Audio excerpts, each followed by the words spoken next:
J'attends que cette préhistoire chinoise mette à l'honneur la Chine, mette à l'honneur nos ancêtres. Je m'appelle Jacques Malater, je suis réalisateur, auteur, metteur en scène de films et de théâtre.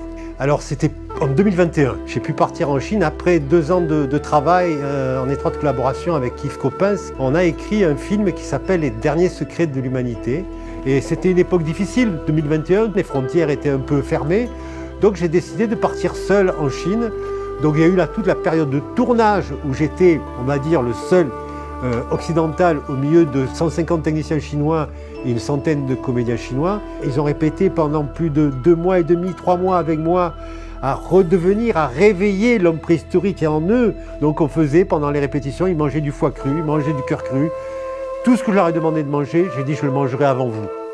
Et donc j'ai mangé aussi avec eux des asticots vivants, des sauterelles vivantes, du rat. On a vécu des moments tous très très forts, je crois que personne n'a oublié. Et je reviens en Chine dès que je peux parce que c'est un pays dont je suis totalement amoureux, où j'ai vécu une Chine qui adore la livraison, qui adore se faire livrer. Mon équipe, c'était 300 personnes qui bougeaient d'un hôtel à un autre. Il y avait 2 heures d'avion et quand on arrivait dans le nouvel hôtel, il y avait déjà plein de livreurs qui étaient passés. Tout le monde s'était fait livrer des choses. J'étais fasciné par tous ces blousons jaunes de Maytown, des livreurs chinois. Ma comédienne qui m'a offert le blouson de livreur. Et que je préfère ce blouson de livreur à une veste de grande marque.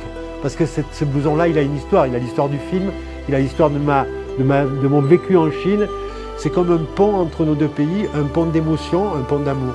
Qu'on n'oublie pas cet amour culturel franco-chinois et que tous ces objets en soient les symboles et en soient les étoiles qui aillent raconter tout cela à travers le monde et être dans le cœur des gens et les yeux de tous ceux qui verront ça.